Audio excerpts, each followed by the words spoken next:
crypto warriors, changing our world day by day. The way of the crypto warriors, can't rely on the bankers, no way. Hey guys, Bix Weir, roadrunner.com.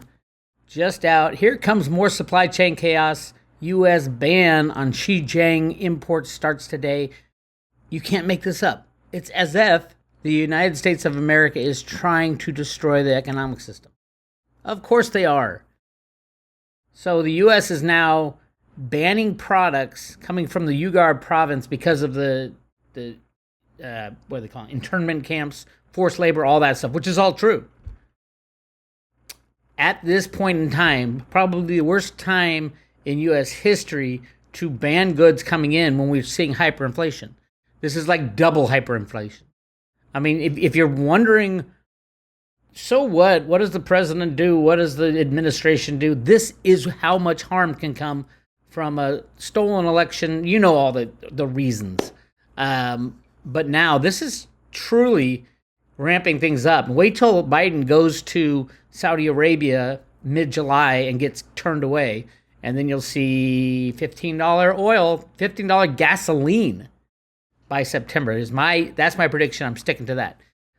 Even as the price of inflation and product shortages are decimating President Biden's poll numbers, the administration on Tuesday begins enforcing a new law that promises to make both the problems even worse by imposing a ban on all imports from China's largest province.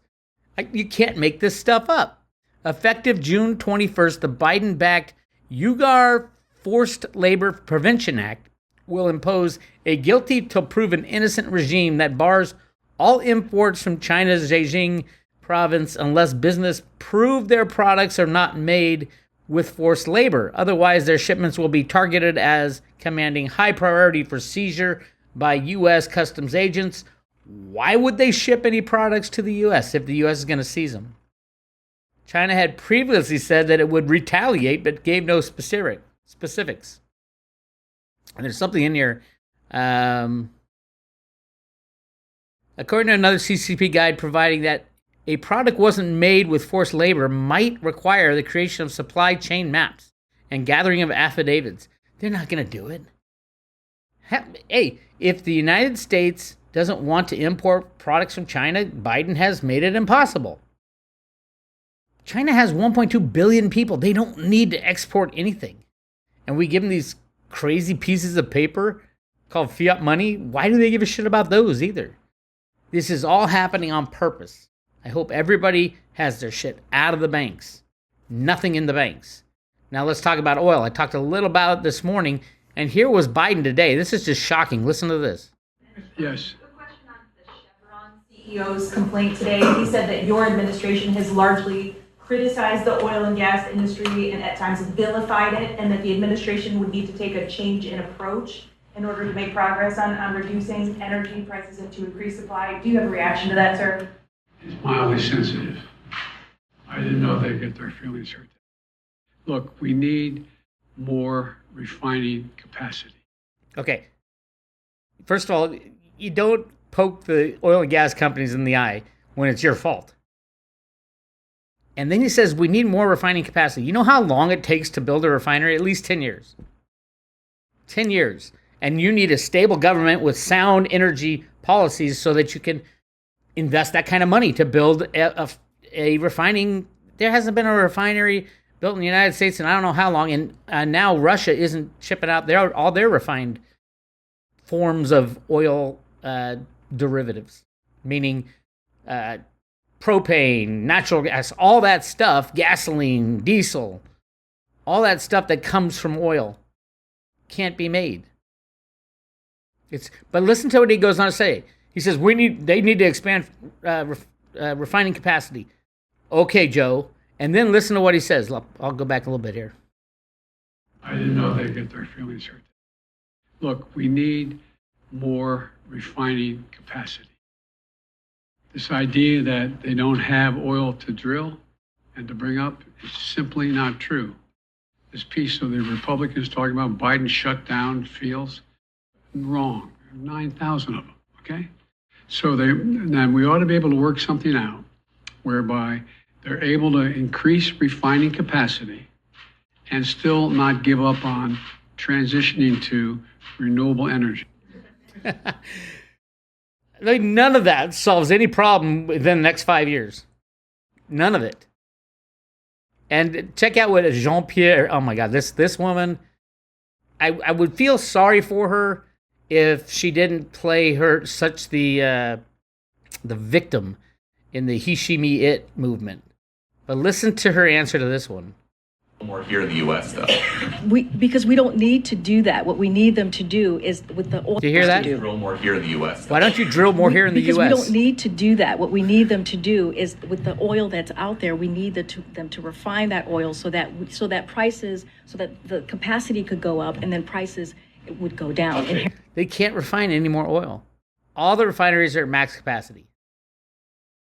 And then if you want them to refine oil, you have to give them a base of, hey, you're going to have level, steady, positive energy policy for the next 10 years.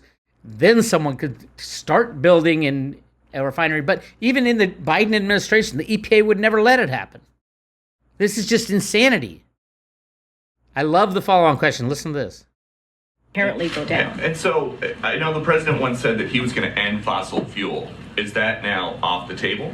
No, we are going to continue to move forward with our clean energy proposal, our climate change And so proposal. We're going to continue to move forward with our climate change proposal. Oh my God. The whole world is falling apart before our very see eyes. this black box right here? All right, let's take a look at this real quick. Can the global gasoline and diesel crisis be solved? The answer is no, because of refining capacity. This is from oilprice.com. Diesel and gasoline markets are witnessing crack spreads in the $50 to $60 per barrel range due to inventory stocks across the world being at record lows. Basically, no matter how low the gas price goes, you can't refine it, so the prices are staying high for the crack spreads. I had to look up crack spreads, and you're going to hear about this in the future, so let's learn. A crack spread refers to the overall pricing difference between a barrel of crude oil and the petroleum products refined from it.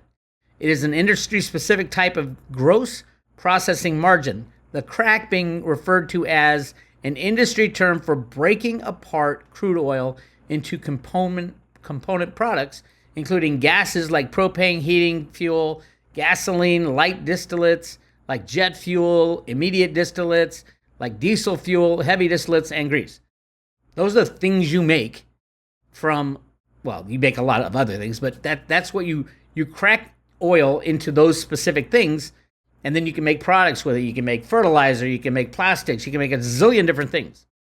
So yes, the oil price does matter, and we're looking at oil prices up over $100 these days. And by the way, if you're wondering about this month, oil prices are pretty much flat. They started at $114, and they're at $110, but they got up to $122. Those of you calculating CPI, it's the average, supposedly. You know, they just make it up, but it's supposed to be the average price of gasoline during the month, or crude oil during the month.